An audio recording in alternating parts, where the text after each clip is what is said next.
साथियों, आपका हमारे चैनल पर बहुत बहुत स्वागत है। और आज हम स्थित हैं उत्तर प्रदेश के जनपद बरेली के तहसील आंवला के चेयरमैन संजीव सक्सेना जी के साथ में। उनसे जानेंगे उनके राजनीतिक कैरियर की शुरुआत कैसे हुई और अब जबकि उन्होंने इतनी विकट मेहनत के बाद हमारे जो विधायक जी आए हैं 5वीं बार चुनकर, धर्मपाल सिंह जी, तो उनके बारे में क्या कहेंगे, क्या विचार हैं उनके?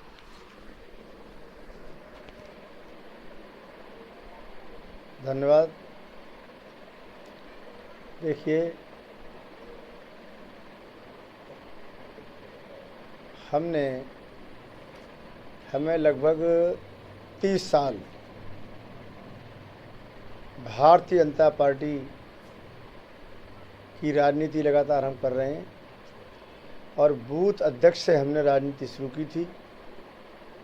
उसके बाद हम युवा मोर्चे के आंवला मंडल के अध्यक्ष बने और उसके बाद आंवला मंडल के भारतीय जनता पार्टी के महामंत्री रहे हम और उसके बाद आंवला मंडल के अध्यक्ष बने भाजपा के और उसके बाद ज़िले के उपाध्यक्ष बने। उसके बाद फिर ज़िले के महामंत्री बने और फिर दोबारा ज़िले के उपाध्यक्ष बने और उसके बाद पार्टी का लगातार कार्य करते रहे। तो पार्टी ने हमारे लिए आंवला नगर पालिका के अध्यक्ष पद के लिए प्रत्याशी बनाया और हम विजयी हुए और वर्तमान में आंवला नगर पालिका के चेयरमैन हैं। अभी हमारे कार्यकाल में लोकसभा के चुनाव हुए और माननीय सांसद श्रीमान धर्मेंद्र कश्यप जी भाजपा के प्रत्याशी थे सांसद पद के लिए। हमारे चेयरमैन बनने से पहले उन्हें आंवला नगर पालिका क्षेत्र में 6000 वोट मिले थे और अब हमारे कार्यकाल में जब चुनाव हुए तो उन्हें 10,510 वोट मिली आंवला नगर क्षेत्र से। अब विधानसभा के चुनाव हुए। पिछले कार्यकाल में माननीय श्रीमान धर्मपाल जी के लिए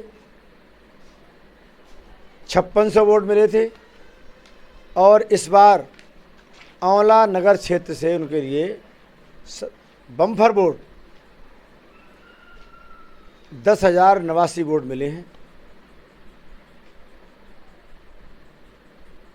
हम इसके लिए आंवला नगर पालिका की जनता के लिए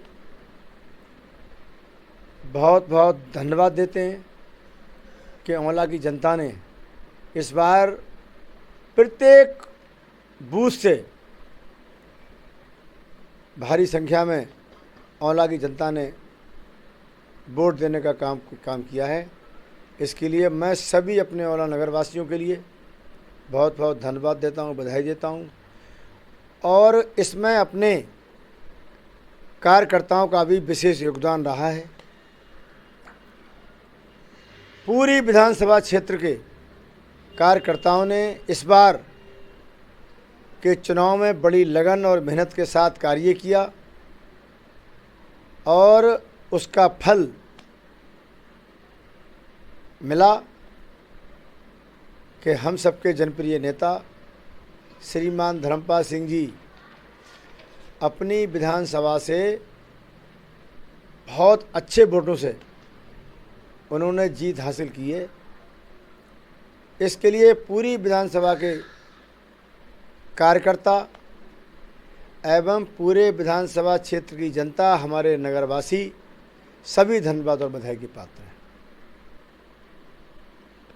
एक बात ये आती है सामने कि बुद्धिजीवी ब्राह्मण वर्ग के वोटों के लिए आपको काफ़ी मेहनत करनी पड़ी, जिसमें कई सभाएं हुई।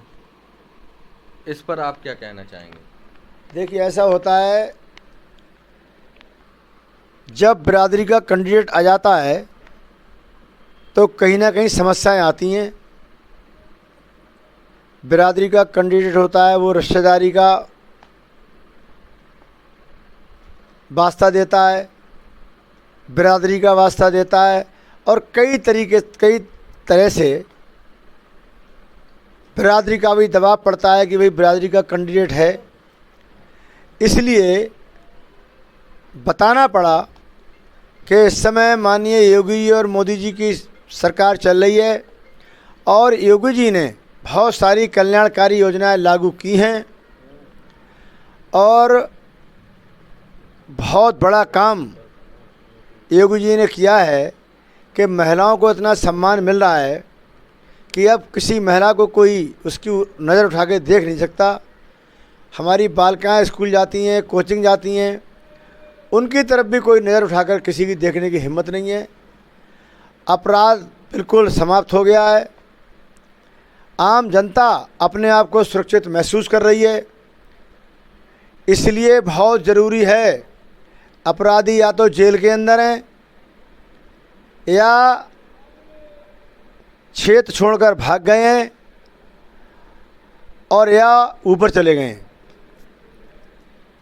तो ऐसी सरकार जो सबका साथ, सबका विकास, सबका विश्वास, सबका प्रयास का नारा जो सरकार ने दिया है, ये सरकार का आना बहुत ज़रूरी है। तो चूँकि ब्राह्मण भी बुद्धिजीवी कौम है, इसलिए जो पढ़े लिखे ब्राह्मण थे,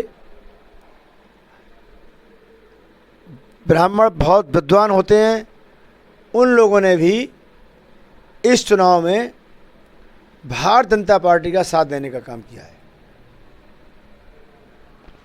मुस्लिम वोटरों में आपने कैसे सेंधमारी करी? देखिए, मुस्लिम वोटर की बात यदि हम करते हैं तो मुस्लिम वोटरों ने भी इस बार 3 तलाक का मामला है, इस पर महिलाओं ने वोट देने का काम किया है और जो 2 बार राशन मिल रहा है, मुसलमान आज भी गरीब है और उनके लिए 2 बार राशन मिल रहा है। तो इस नाते और सारी कल्याणकारी योजनाएं जो भी मिली हैं, चाहे गैस सिलेंडर की बात हो, चाहे प्रधानमंत्री आवास की बात हो, और भी बहुत सारी कल्याणकारी योजनाएं जो सरकार ने दी हैं, उनका लाभ मुस्लिम संप्रदाय के लोगों को अधिक मिला है। इसलिए मुस्लिम महिलाओं ने, हम लोगों ने उन्हें बताया कि हमारी सरकार में सबका साथ, सबका विकास, सबका विश्वास, सबका प्रयास से सरकार चल रही है। इसलिए आप लोगों को लाभ मिला है तो आपकी जिम्मेवारी है कि आप भारतीय जनता पार्टी को वोट देने का काम करें, जिससे ये कल्याणकारी योजनाएं लगातार चलती रहें। और बहुत सारी कल्याणकारी योजनाएं का खाका तैयार हो गया है। वो कल्याणकारी योजनाएं भी यदि योगी जी यहाँ से मुख्यमंत्री होंगे तो 2024 में फिर माननीय नरेंद्र मोदी अपने देश के प्रधानमंत्री फिर बनेंगे और दोनों लोग मिलकर बहुत सारी कल्याणकारी योजनाएं और बनाने का काम करेंगे और अपने प्रदेश और देश का मान और सम्मान बढ़ाने का काम करेंगे। माननीय मोदी जी के नेतृत्व में हमारा देश परम वैभव के शिखर पर पहुंचने वाला है और सारे देश माननीय मोदी जी का लोहा मानने के लिए तैयार हैं। इसलिए बहुत ज़रूरी है कि उत्तर प्रदेश में भाजपा की मजबूत प्रचंड बहुमत की सरकार बने और योगी जी के हाथों को आप मजबूत करेंगे तो फिर योगी जी जब समय आएगा तो माननीय मोदी जी के हाथों को मजबूत करेंगे और केंद्र में भी फिर आगे आने वाले समय में भाजपा की सरकार बनेगी। तो मुस्लिम लोगों का भी रुझान भारतीय जनता पार्टी की ओर आया है और मुझे लगता है कि आने वाले 15-20 वर्षों तक प्रदेश और केंद्र में भाजपा की सरकार ही बनने वाली है। इसलिए मुस्लिम भी हल्के हल्के जब उन्हें लगेगा कि अगर हमारी हितैषी पार्टी कोई है जिसमें किसी प्रकार का कोई दंगा नहीं होता है, किसी प्रकार का कोई बवाल नहीं होता है और जो कल्याणकारी योजनाएं हैं उनका लाभ सीधे सीधे हर वर्ग को मिलता है। उसमें ये नहीं देखा जाता है कि ये हिंदू है मुस्लिम है। समाजवादी पार्टी की सरकार में जो बालिकाएं पढ़ती थीं, सलमा को 30,000 रुपये मिलते थे और सीमा को 10,000 रुपये मिलते थे और दोनों पक्की सहेली हुआ करती थीं। लेकिन जब सलमा को 30,000 का चेक मिलता था तो सीमा को ये मलाल होता था कि बताइए मुझे 10,000 का चेक मिल रहा है। तो ये जो अंतर था समाजवादी पार्टी सरकार में, इससे समाजवादी पार्टी सरकार की नीति और जो रीति उसकी है उसको मुस्लिम समाज के लोग भी समझने का काम कर रहे हैं। और मुझे लगता है आगे आने वाले समय में मुस्लिम वर्ग भी खूब समझ लेगा कि समाजवादी पार्टी केवल हमारे वोट को हासिल करने का काम करती है। इसके अलावा उन्होंने हम लोगों को कुछ भी नहीं किया है। तो मुस्लिम वर्ग का रुझान भी अब हल्के हल्के भारतीय जनता पार्टी की ओर आ रहा है और आने वाले समय में मुझे लगता है कि अधिकांश मुस्लिम वर्ग के लोग भी भारतीय जनता पार्टी की कल्याणकारी योजनाएं और उसकी रीति नीति को देखकर भारतीय जनता पार्टी के साथ ही आने का काम करेंगे, मुझे ऐसा विश्वास है। एक घोषणा की थी हमारे जो जनसभा हुई थी गृह मंत्री जी ने कि 5वीं बार विधायक बनने पर कुछ बड़ा करके भेजेंगे, उस पर आप क्या कहना चाहेंगे? देखिए, जो आप बात कर रहे हैं कि औला में जब सभा हुई थी तो माननीय अमित शाह जी उस सभा में आए थे और सभा को संबोधित करते समय उन्होंने श्रीमान धर्मपाल सिंह जी के लिए आम जनता से अपील की थी कि आप लोग इन्हें यहाँ से विधायक बनाइए और मैं इन्हें बड़ा करने का काम करूँगा। तो इसमें कोई संदेह नहीं है, माननीय धर्मपाल सिंह जी बहुत ही योग्य, अनुभवी और ईमानदार छवि के नेता हैं और बहुत लंबे समय सरकार में रहने का उनने काम किया है। उनकी योग्यता, उनकी ईमानदारी और 5वीं बार वो विधायक बने और प्रचंड बहुमत से विधायक बने हैं। तो निश्चित रूप से अमित शाह जी जो कहते हैं वो करते हैं, इसलिए हमें पूरा विश्वास है कि माननीय धर्मपाल सिंह जी विधायक बन गए हैं। वो निश्चित रूप से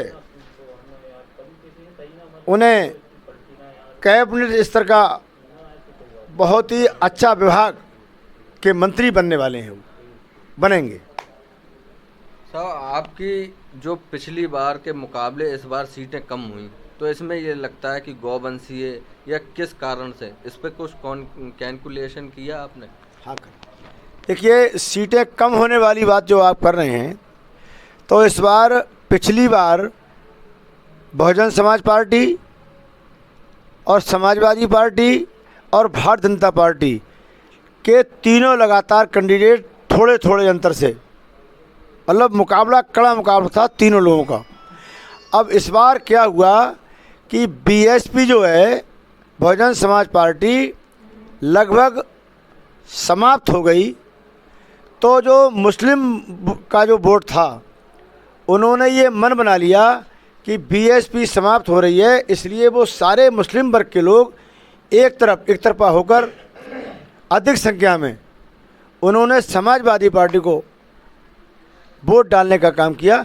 इसलिए हमारी कुछ सीटें कम हुई हैं और आने वाले समय में मुस्लिम समाज के लोगों के समझ में ये आ जाएगा कि यदि हमारी हितैषी पार्टी कोई है और देश और प्रदेश को लड़ाई झगड़ा दंगा से मुक्त यदि कोई करा सकता है तो वो केवल भारतीय जनता पार्टी है। इसलिए मुस्लिम समाज के लोग आने वाले जो चुनाव अब आएगा, मुझे लगता है कि वो भारतीय जनता पार्टी के पीछे खड़े हुए नज़र आएंगे। और आने वाले समय में जिस तरीके से कांग्रेस, बासपा और ये अन्य पार्टियां, जो छोटे छोटे दल हैं, ये सब समाप्त होते जा रहे हैं। उत्तर प्रदेश की जनता बहुत योग्य है, समझदार है और आगे आने वाले समय में भारतीय जनता पार्टी के अलावा जितनी ये क्षेत्रीय पार्टियां, ये सारी पार्टियां समाप्त हो जाएंगी, मुझे लगता है। बहुत बहुत धन्यवाद आपका। ये थे हमारे नगर पालिका आंवला के चेयरमैन संजीव सक्सेना जी, जिन्होंने चुनाव के समय में विधायक धर्मपाल जी के साथ दिन रात एक कर दिया। अपने साथ में इन्होंने हिंदू मुस्लिम विभिन्न प्रकार की जातियों के साथ ही समाज के विभिन्न लोगों के लिए जोड़ा, जिन्हें लगता था कि हाँ, हम भारतीय जनता पार्टी को वोट नहीं देंगे। ऐसे लोगों के साथ में ये जुड़े, जाके घर से जाके उनके मीटिंगें करी, उन्हें समझाया, उन्हें विकास की सारी बातें बताईं, और आज एक बहुत बड़ी बम्पर जीत दिलाने में जो नगर पालिका चेयरमैन संजीव सक्सेना की अहम भूमिका रही। धन्यवाद साथियों।